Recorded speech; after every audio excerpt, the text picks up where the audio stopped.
I've got some shocking news for you. Users lie. Let's face it. As UX folks, when we talk to our users, we really expect to have a truthful response. But that doesn't always happen. So why is that? There are a number of reasons why our users don't tell us the truth. And I want to break that down today. I want to start with one of my favorite stories about how users lie in UX research.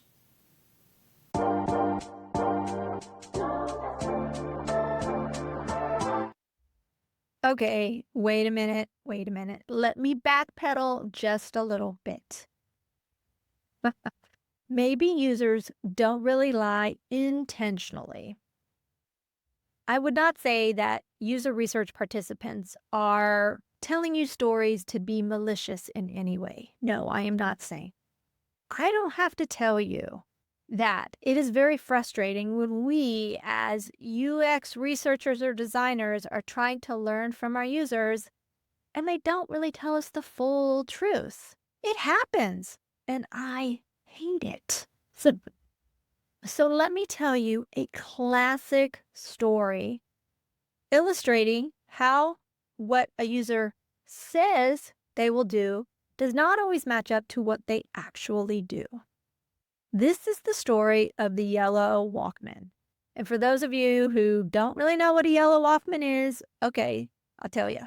So Sony is a company that made these devices back in the 1980s called a Walkman, where you could listen to cassettes and CDs of music while you were out and about. This was way back before we had all of our music on an iPhone, decades ago.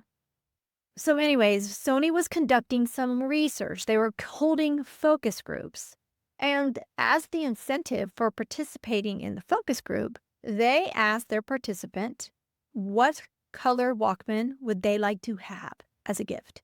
Would they like to have the yellow Walkman, or would they like to have the black Walkman after they participated in the focus group? Now, I don't really recall what the focus group topic was about, and that doesn't really matter. And it doesn't matter because that is not what the study was really about. The study was to understand if human behavior matches what they say they are going to do. So again, they were asked what color Walkman, yellow or black, would they like to have before they go into the focus group. And then on their way out, they were to select the Walkman of their choice as an incentive for participating in the focus group. So what do you think happened? And this is where it gets really interesting. Most people said that they thought the yellow Walkman was cool. They're like, oh, I like the color. I want to take the yellow Walkman as my incentive after the study. But what really happened, and this is again where it gets really interesting, is that most people, they said they wanted the yellow Walkman, but they actually grabbed the black Walkman when they walked out. What? And again, the real study was not the focus group. It was understanding if what people say aligns to what they actually do. And as you can see from this example, that is not always the case. Sometimes people say something and actually do something else. Now, there are all kinds of cognitive biases, factors going on here that can influence whether somebody is going to tell the full truth. And this is especially true in a focus group or in an interview or some sort of conversation. I know I was a little harsh at the beginning calling users liars. I will own that. But the truth is, if you are not asking strong questions at the beginning to get truthful data, you're not going to get good outcomes. So kind of like the saying, garbage in, garbage out, right? The first part of the problem here is a focus group. Now, I'm going to trash focus groups here in a little bit. I mean, I've got to complain about something, right? It is me. I do have a bit of a problem with focus groups, but first I want to talk about something that might be a little bit controversial. The first part of the problem here is using a focus group for research. I am not a fan of focus groups. I know that I have some market research friends that love them and use them all the time. I do not love them. Why? Well, let me count the ways. The first problem I have with focus groups is those people with big mouths. You know the ones I'm talking about. The ones that do all of the talking. They dominate the conversation. And when they dominate, they squash the quieter people in that focus group. The extroverts come out and talk all the time and fill all that empty silence because it makes them awkward. And the introverts don't really get an opportunity to share their point of view because the big mouths are doing all the talking. And kind of related to that, my number two pain point around focus groups is that lack of balance. You only hear from a select few people, those big mouths, right? So you're not getting a well-rounded perspective from everybody in the focus group. You're hearing much more from a select few, and you're hearing little to nothing from other people. So you're not getting that balance in a focus group. And basically, at this point, when you are in a focus group and you're only hearing from maybe half or part of the group, you should have just done one-on-one interviews anyways, so that you could get that data from just one person and go deeper when you need to. And that leads me to my next pain point around focus groups, and that's shallow data. Because you're talking to so many different people, you don't really have an opportunity, one, to get perspectives from everyone, and two, to get deeper on a topic or with a particular person. You just don't have time when you need to get weigh in and opinions from a lot of people. So focus groups often provide you shallow data because you really don't have the opportunity to go deep into the why. And then finally, my last gripe with focus groups is groupthink. Now, what does groupthink look like? Well, once an opinion rolls out, everyone kind of latches on to that opinion. And they don't really provide alternative points of view a lot of times. Groupthink is very common in focus groups. So let me illustrate it with an example. Hopefully you've heard of the game show called The Price is Right. And down there on contestants row, when everyone is bidding on an item, there's those four people so that they can get on stage. They have to bid on an item. And this is kind of where anchoring comes into play. The person who rolls out the first number, everyone kind of follows that lead a little bit. So let me illustrate this with a stereotypical example. Let's say Bob Johnson is a 67-year-old retired auto mechanic from Nebraska. Again, I'm owning that this is very stereotypical here, okay?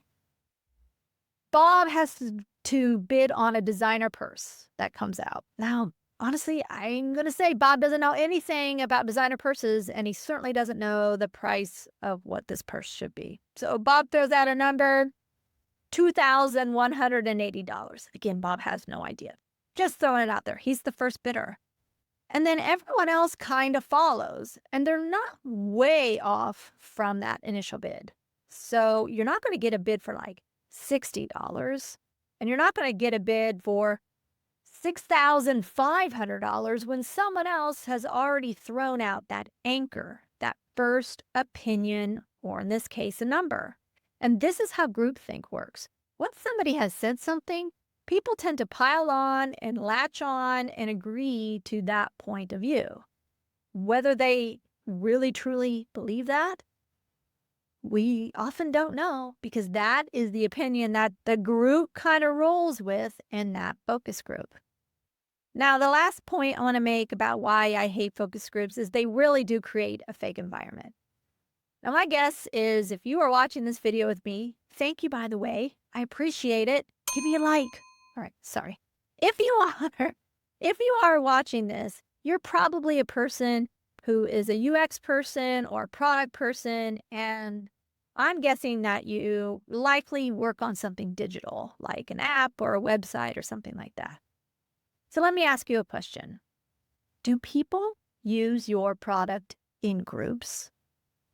Now, what I mean is, do multiple people at the same time visit your app or your website and have hands-on activity with your product at the same time? My guess is they probably don't.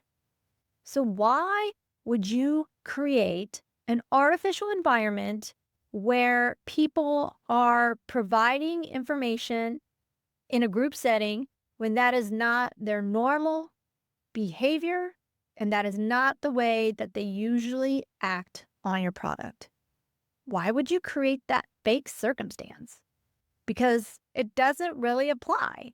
You wouldn't. And this is why focus groups are like just kind of funky and weird. People don't use these things in groups, so why should they talk about them in groups? And I want to go a little bit deeper on that and say people don't often feel comfortable talking about specific topics in groups, very personal topics. Think about it. Maybe personal finance or their own health. These are not topics that people feel comfortable talking about in a group setting. It's much better to talk about those kinds of private and intimate things in a one-on-one setting. And this is why it is more ideal to conduct interviews one-on-one than throwing people in a focus group. I just hate them. So I want to switch gears a little bit and go in a little deeper as to why people lie or maybe tell untruths in the first place, whether they're in a focus group or not. But first, I do have a quick request. If you are finding value in what I'm sharing with you today, please give this video a like so that I know I'm on the right track with my content. So thank you. Thank you for watching, and let me know that you're digging what you're seeing today. All right. All right. All right. All right. Let me get back to the topic at hand, lying. Again, I will admit maybe lying is a little bit too strong, but you got the point here. What people say and what they actually do are often very different. And another way to look at this is that people are pretty crappy at predicting the future. And therefore, they're pretty crappy at predicting what they will actually do. There is one research question that I'm going to beg you never to ask. And I know your product folks are going to ask you to do this, but I am telling you, 1-to-1, please do not do this. Do you know what the question is? Do you have a guess? Maybe I should put a drum roll and drum roll, please. All right, Jen's most hated question to ask in research is, will you use this? Will you use this? If the yellow Walkman story did not hit this point home for you, people are awful at predicting what they will do in the future. This basic principle holds true in almost every circumstance. Real-world behavior trumps hypothetical scenarios any day. Now, your product owner or some kind of stakeholder is going to come to you with a request saying, ask them if they will use this. Remember, I begged you, no, please don't ask this question. They may come to you with that kind of question in mind, but it might be cloaked in other variations. So let me share with you what those other questions might be that a product owner or stakeholder is likely to ask you to ask your participant in that same vein of, will they use this? Other questions. How many times will you log in? How many times will you use this in a month, in a week, in a day? Will you download this app? Will you tell your friends to use this? How much would you pay for this? What would it take for you to start using this app right now and stop doing what you're currently doing? Whoa, these are all crap questions. Don't ask them. The bottom line here, all these questions are asking the participant to do the same thing, and that is to predict the future. And we've already talked about how people are absolutely awful at doing that. So there's no point in asking these kind of questions because you're just going to get garbage data responses. So I want to go off track here for a second and talk about maybe why people will lie to you, some other reasons. Again, they're not malicious or intentional, but there are some cognitive biases at play here that cause people to be a little less forthcoming in the truth when you are asking them questions. The first one is social desirability bias. And what that means simply is people want to look good around their peers or around other people. They might inflate positive behaviors and they might downgrade negative behaviors or actions. So, for example, if you're asking a person how many hours a week they watch TV, they might not tell you that it's actually 25 hours a week because that will make them look like a lazy couch potato. So they might downplay those numbers a little bit to look a little bit more socially desirable in the researcher's eyes. Sometimes they also exaggerate positive behaviors. For example, you might ask them, how many times do you go to the gym? Well, they might say they go 5 days a week. But when you actually ask about a specific time box, how many times did you go last week? Oh, truth be told, it was only 2. But they want to look good and they want to look like I'm very health conscious and I'm going to the gym 5 times a week, even though it might not be necessarily accurate. That is social desirability bias, and that comes into play in research for sure. Another aspect is people pleasing. People who are participating in research, they're getting paid an incentive and they want to help you out because you're asking for them opinion. So they might be telling you things that they think that you want to hear, positive things that they think that you want to hear. They might say things so that they seem supportive or that they like the app or that, like I said, things that you just basically want to hear, things that they find would be helpful for you. And sometimes they just don't want to hurt your feelings or send you negative vibes. So this is that people pleasing bias in research. And finally, I want to talk about another angle of why people might be portraying less truths, shall we say, when it comes to research. And that is they want to have a positive status or self-image. And it's kind of relates to that social desirability bias. They don't want to look bad, especially in technology. They don't want to look dumb. So some people will act like they know what you're talking about or what you're doing when they don't really know what's going on because they don't want to look stupid. So they'll play along and act like, yeah, this is great. This is exactly what I would do. When the point is, they just don't want to look bad in the researcher or whoever might be observing. They just don't want to look bad in their eyes. And I know it sounds weird, but people want to look good even in UX research. I want to walk through some ways that you can be successful in UX research and not ask that dreaded question that I hate. Don't do it. Let's talk about ways that you can ask people about their behavior and not have them guessing and predicting the future. Look, unless they have some sort of crystal ball or tarot cards or something, they're really not going to be great at predicting the future. So don't put them in that predicament. Don't make them guess. Let's not do that. So here's what we can do instead. First thing is talk about current behavior. Now, current behavior is a huge predictor of future behavior. Basically, because people are creatures of habit, we tend to do the same things. If it's worked in the past, it's going to work in the present and the future. So ask them about how they're solving problems now. You can ask questions like, walk me through how you do this. What did you actually do? You can ask them to do a demo. Show me how you do this. Pop open your screen and walk me through how you solve this problem now. Ask them to screen share or something like that and see how they navigate or get around the interface.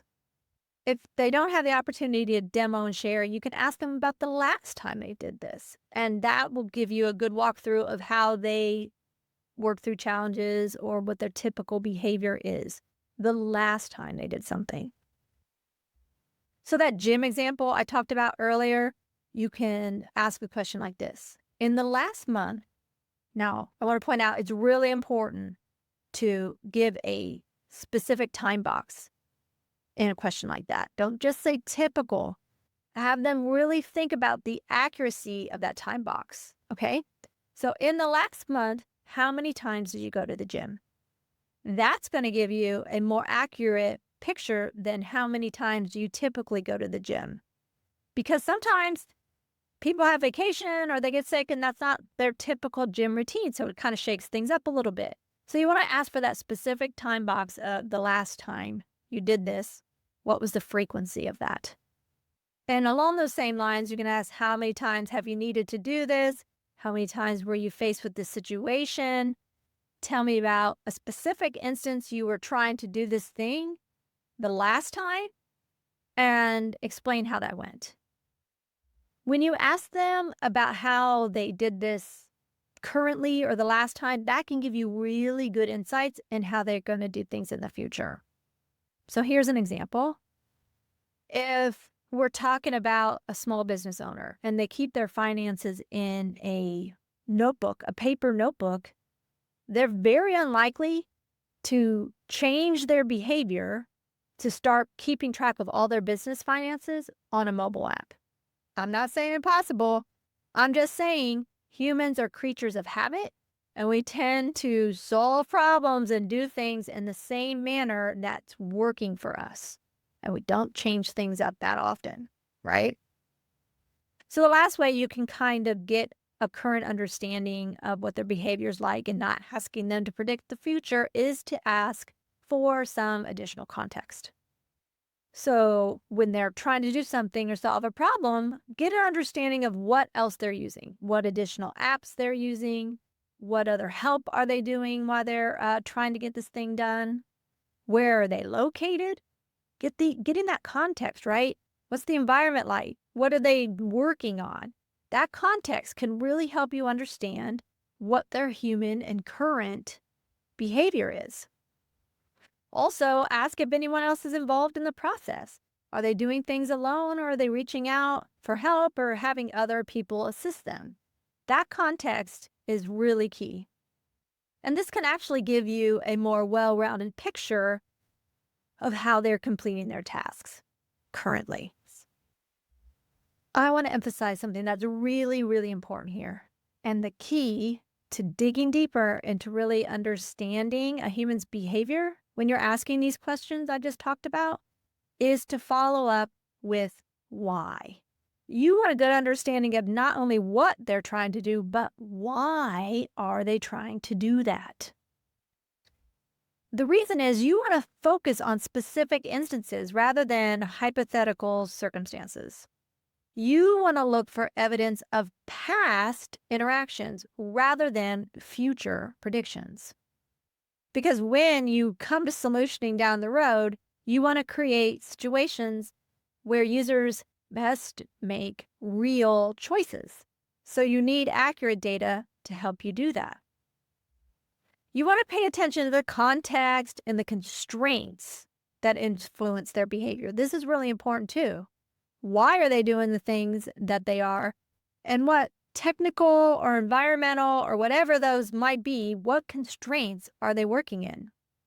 And when you can, and I've teased about this a little bit, observe actual behavior rather than secondhand recalling what they did. You just observe things more when you can see them in person or even over a screen rather than just having them relate what happened in the past. I understand there are times when we just have to rely on what they say. We don't have the opportunity to observe them in person. That's the reality, some of our constraints in the UX world, right? But keep in mind the importance of that probing deeper and asking why they're doing the things that they do. That is so helpful for you to understanding that context when you are working with your team to design solutions in the future. We want to uncover patterns of real human behavior and typical approaches to problem solving. So, the next time that you're thinking about doing some research, I want you to ask this question. Are you focusing your study more on what people say, or are you really getting down deeper to understanding what the things are that they do? Again, I know we have to rely on sometimes reporting after the fact, but think about how you can probe out of them the reasoning behind the things that they are doing and not asking them to predict the future. All right, so I want to wrap up with a question for you. Do you think users lie? Huh. Did I leave anything out that you expected me to talk about, but I didn't? Leave me a comment below and let me know. Until next time, bye.